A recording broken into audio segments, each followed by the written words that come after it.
Elődeink jól mondták, gyáva népnek nincs hazája, és mi össze is szedtük a bátorságunkat, ha kellett.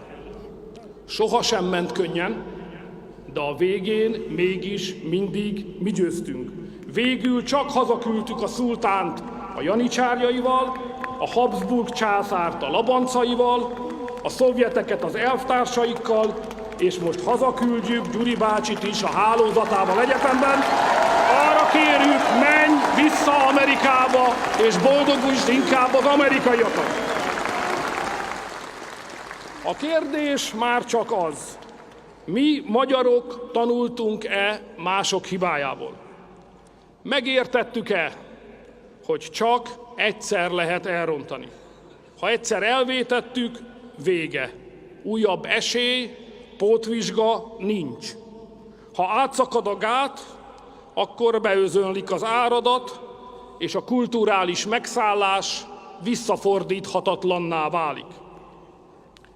Tétként most a jövő van föltéve az asztalra.